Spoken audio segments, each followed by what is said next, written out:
I don't talk about was our kids. This is my question.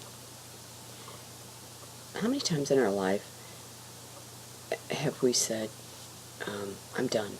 I'm done with them. I'm done. I'm done with them. Nope, I'm done. Turn our head, I'm done. But that's it. Wash my hands of them. We say it a lot. A lot. What would happen if he would have said that to us?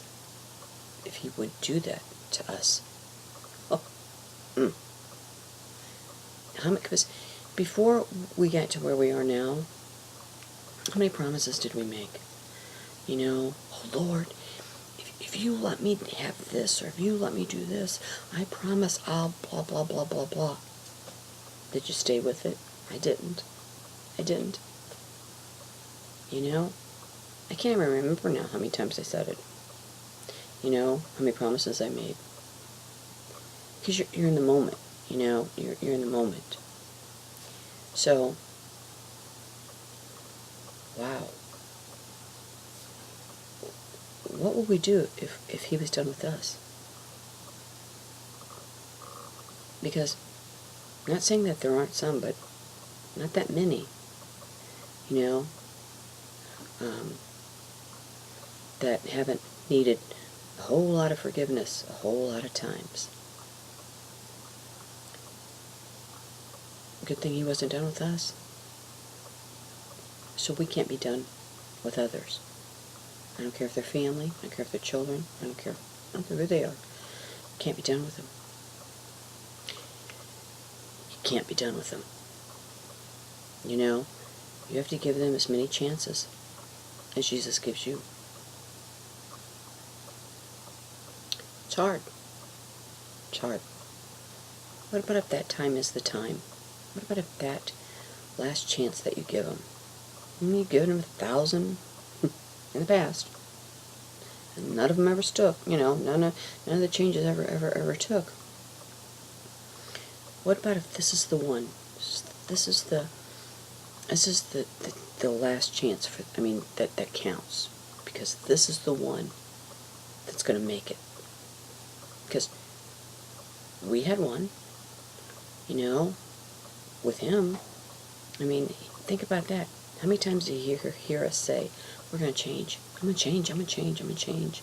Not that we were that bad, but where we gave everything to him, we were totally in, right? We didn't have one foot in, one foot out. We were totally in. How many times we promised that? Give up the world and totally be his. But we didn't. We didn't stick to it. We didn't stick to it. We're like, oh, well, he knows what I meant. He knows what I meant. Did he? Did he know? Yeah, he did. He knew. But there was that one time that it stuck with us, right? That the change stuck. We heard, we changed. It doesn't matter what you change from. It doesn't matter what that next chance is about. It doesn't matter. But he kept with us. He kept forgiving us. He kept allowing us that next chance. And finally one took. And we stayed with it. And we didn't go back, right? We didn't go back. It worked. We did the Rocky dance. Well, same applies to others in our life. What about if this next one is the one that matters? It's the one that counts. This is the big one.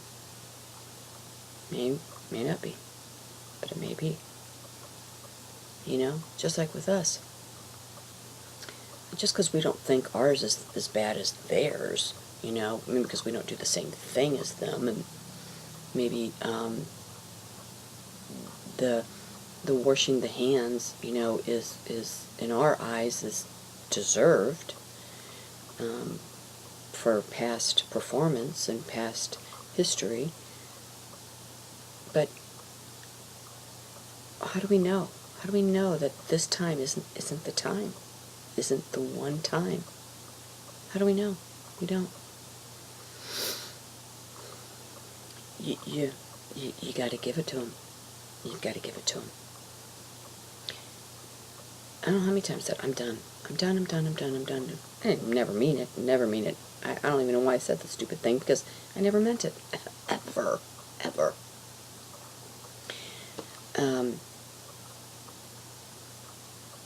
You have to. You have to.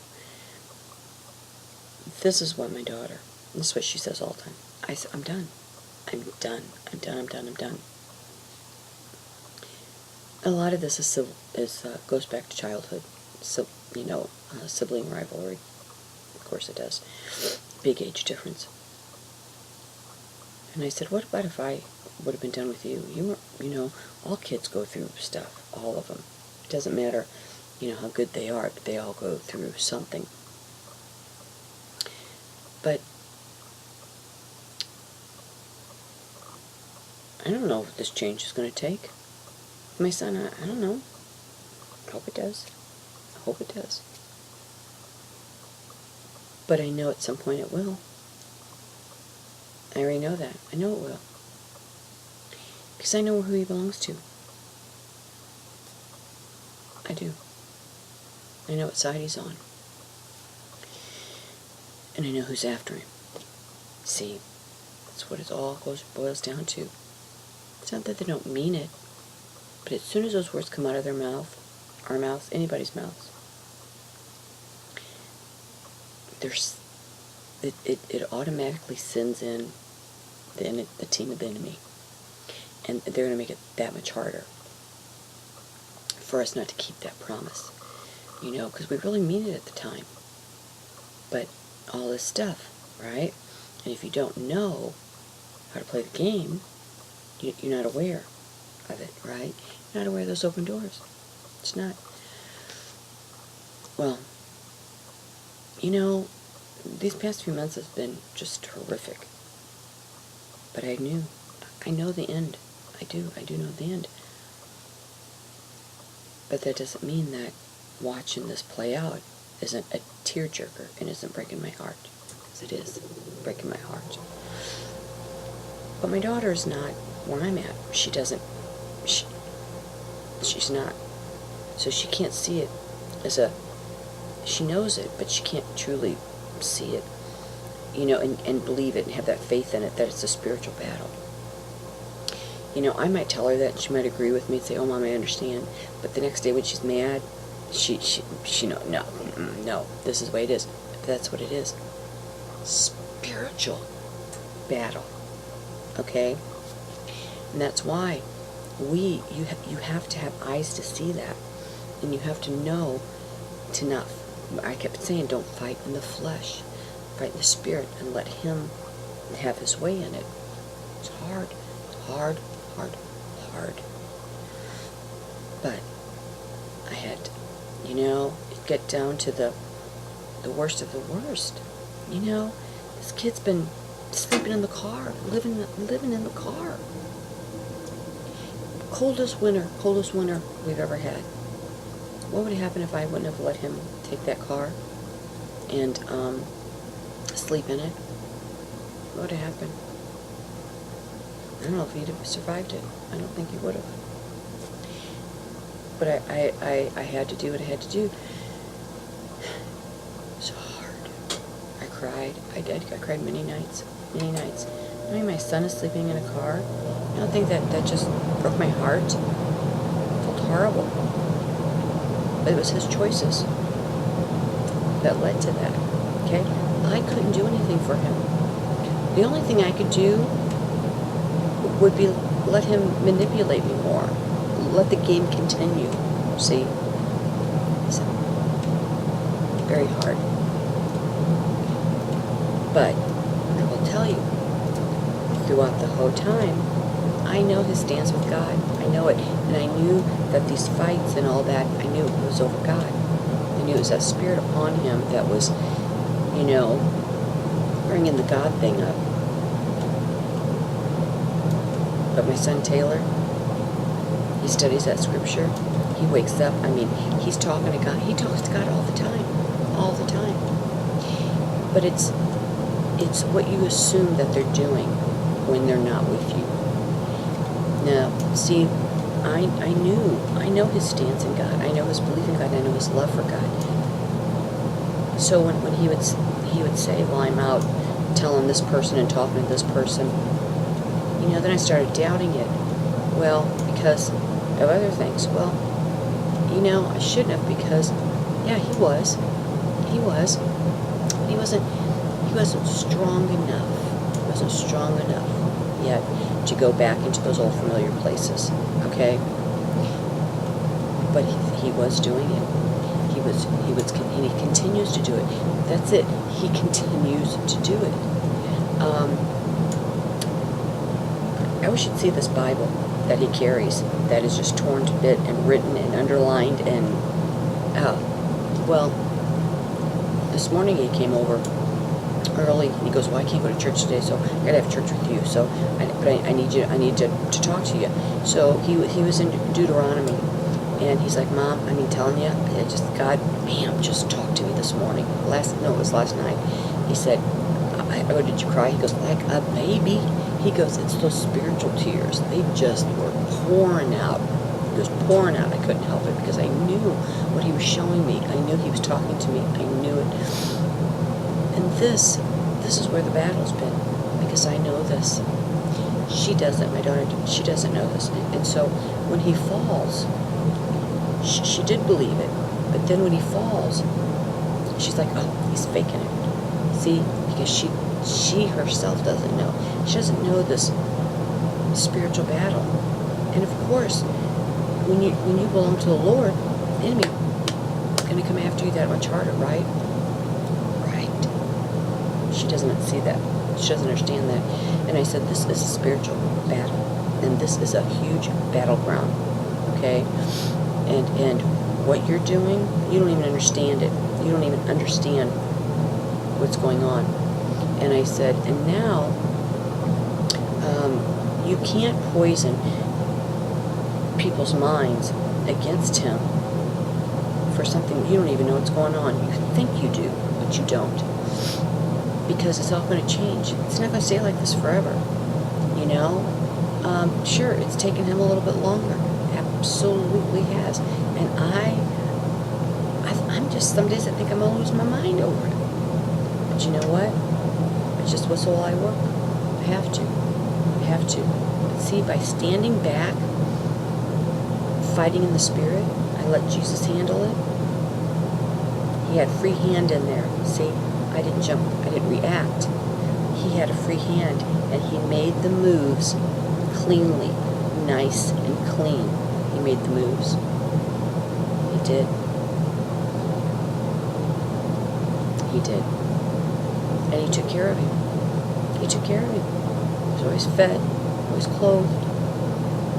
He took care of him.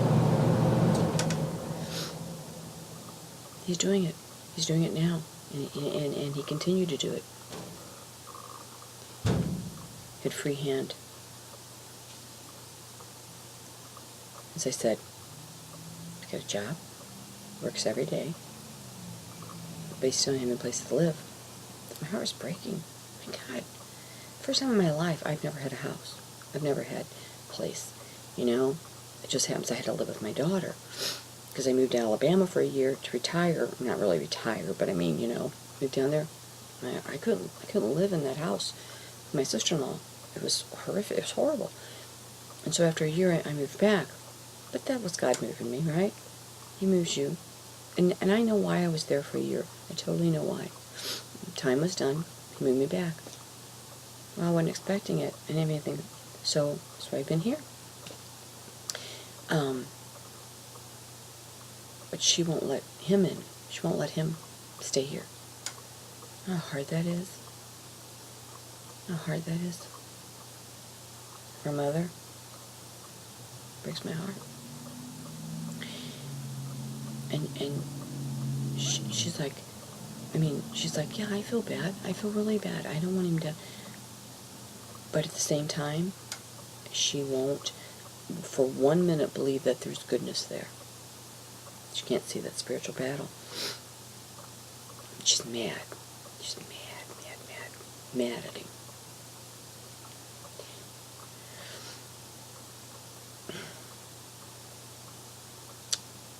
But you know what? He's in that word every day. He's in that word every single day. This is our third or fourth Bible study this week. We'll sit out in the car and do it, of course. Today she was going to call the police because I was outside in the car.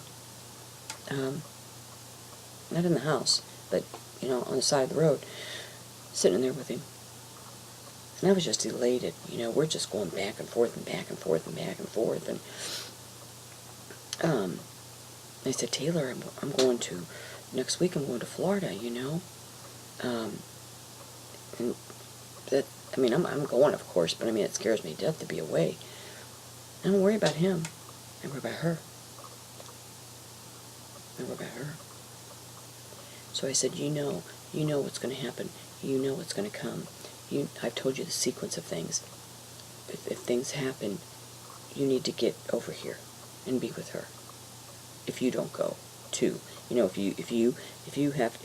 why I said, can't have anything here. Have to reconcile all that every day, get it out.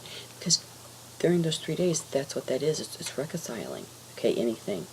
So you don't want to have anything. So I said, you need that to be gone. But if you do and you have to stay in those 3 days, you need to be with your sister. And if I'm not here, if I'm down there, he knows, because he knows what to do. He knows what to do. She would flip out. She'd be so scared. She'd be so scared. She'd be so scared. So, but see, I don't know if this is the time, if this is the time of where it sticks. I don't know. But I gotta try, right? Gotta try. He's had to do this on his own. And now he lives right behind where he works. Right behind it, so he can walk. Of course, my car is torn to death. He's just destroyed it. Just ignorance, But I can't worry about that. I can't worry about that. We got bigger fish to fry. I can't let festering go to that. That's a thing. It's a thing. It's what it is. It's a thing. It's what's in that car that matters, and that's him. But he's living behind it, so he can walk. It's just a yard over. There's nothing there. He wanted cleaning supplies. Really? I said, the other guy that lives there works with him, but he says he's a really nice guy, but he just doesn't clean, it's a guy thing. And he said, Mom, I can't stand it. And he's not a clean freak either, so it must be dirty if he wants to clean it. And I said, well, do you have anything, do you have shampoo? He's been in his car. He's been living in his car for months. So he doesn't have, towels, glasses, anything. So I've been sneaking him out, while she's at work. Gotta have something. But he's doing it. It's hard for him. It's scary for him. He just doesn't know how. I can tell him a million times. She can tell him. Anybody can. Your children, it's different from when we were young. It's different. We expected them at 16, 17, 18 to be able to do what we did. And I was bad about that. Oh my God, I started working when I was 15. When I was 16, I did this. When I was 18, I blah, blah, blah, blah, blah, blah, blah, blah. And I couldn't understand why they couldn't do it too. Why he couldn't do it too. Can't. He didn't know how. I realized one day, I can sit and say this all I want. He doesn't know how. Doesn't know where to begin. So when I realized that. So if you have those kids that are at home and on the couch or not getting that job or not doing that, look at you. It's not that they don't want to, they don't know how. They don't know how. You're going to have to show them. But before we say we're done with somebody, think about how many chances we had. Think about if Jesus would have said he was done with us. Boy, boy, boy, boy. How many times? How many times? This is it, Lord. This is the time it's really going to stick. I'm going to be so faithful. I'm going to be born-again Christian. I'm going to stick with it. I'm giving up the world. I'm doing this. I'm doing that. I'm doing this. Only to let it fall by the wayside and became that, lukewarm. I mean, we believed in him, but we were in the world, right? We already talked about that. We're in the world. Until the final, that when you knew that it's when you know that you know that you know. But that time came, and just Jesus knew that time would come. He knew that time would come, but which chance was that? Which chance was that?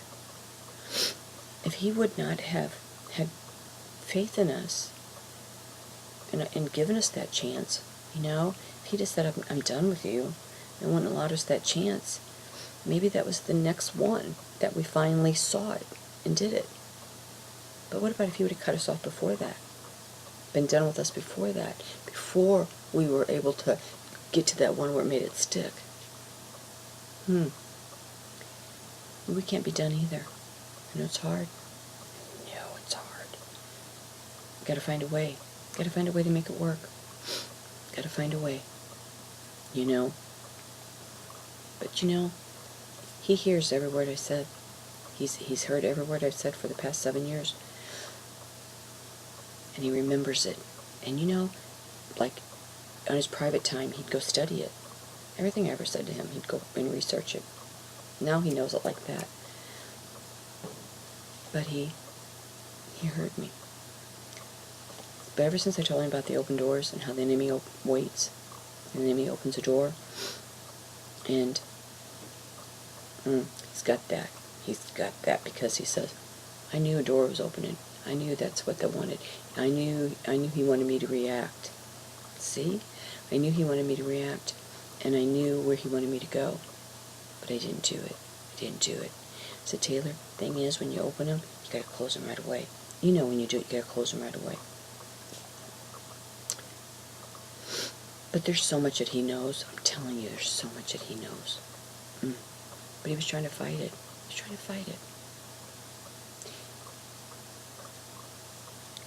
God has a stake in him, okay? God has his imprint on him. But when you have the enemy spirits around you, right? They want that imprint gone, forgotten.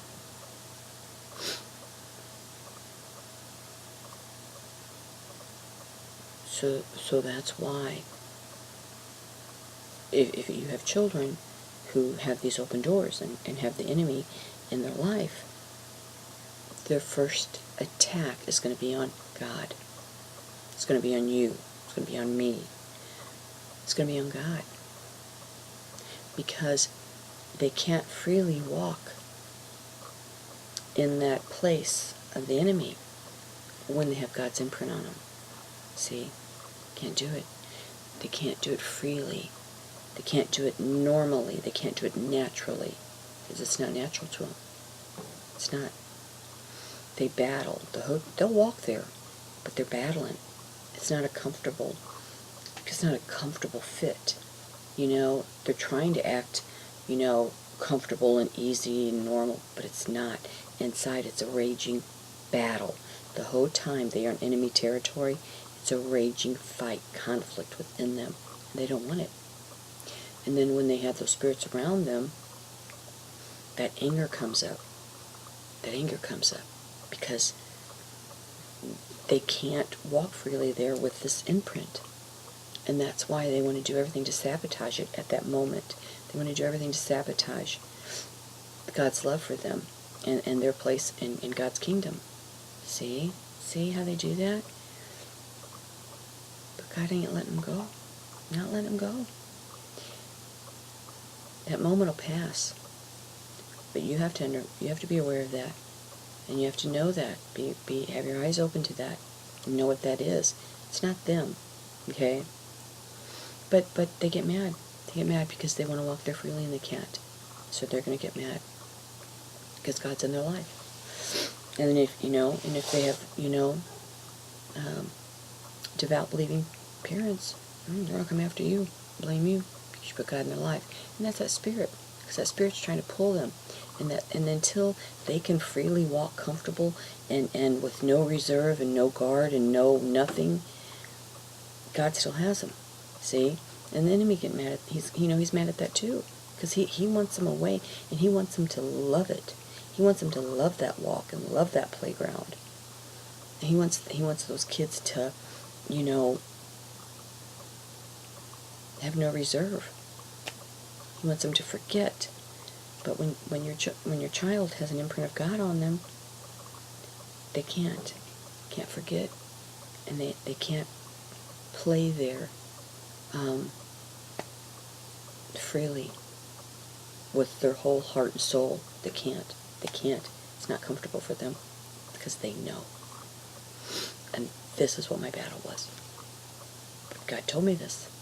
The Holy Spirit, I knew it. So I had to give it to him, because I didn't know how to fight that, but he taught me. So, remember this. But we can't be done. This might be the time. And it may be a sister, brother-in-law, sister-in-law, friend, it doesn't matter. This might be the time that it works, that the change takes place. But if you're done, how are you going to know that? Remember this too. Some of us are seed sowers. Some of us are waterers. Sometimes I should say this. Sometimes we plant the seeds. Sometimes we water the seeds. Sometimes people walk after us in certain people's lives that we've planted these seeds. They water it. Sometimes we come in after somebody else has planted a seed and we water it. They water ours, we water theirs, we plant. That's how it goes.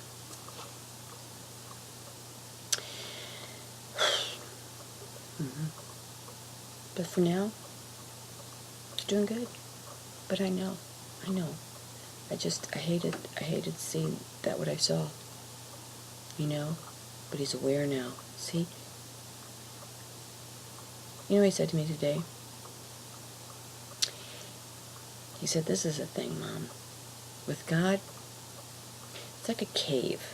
It's like a cave that is blocked by rocks. By a bunch of little rocks. To get to that cave, you have to pull. You can stand there and pull one rock out at a time. Okay?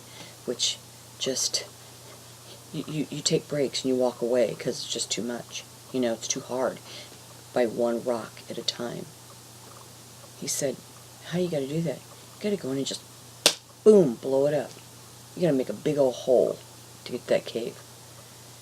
So you go straight in. He says, that's what you got to do with God.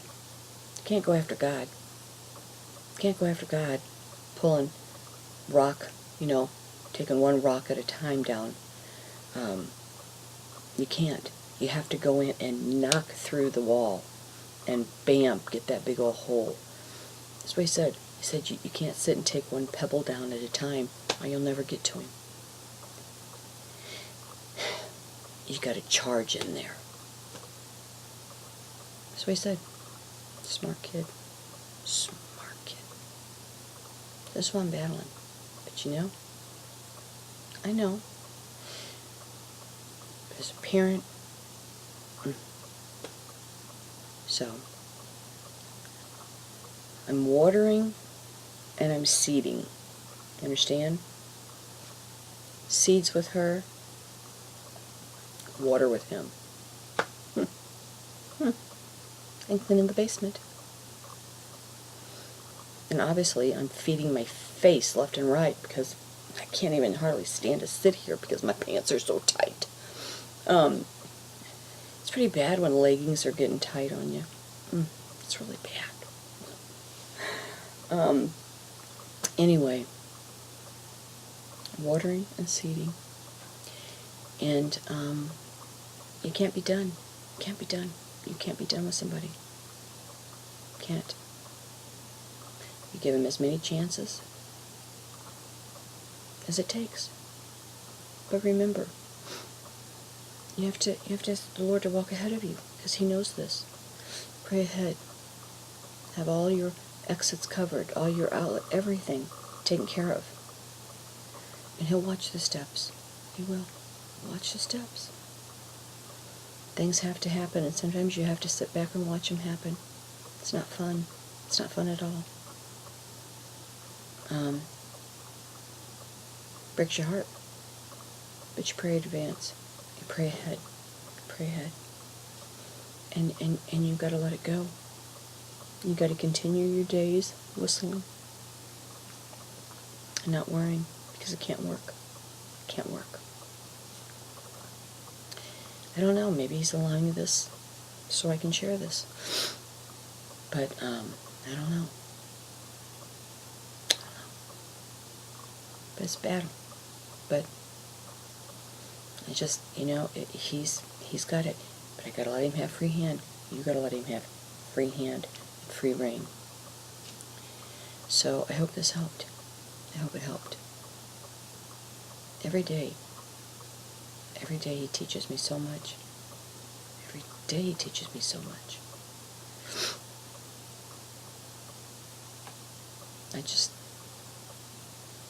Every day.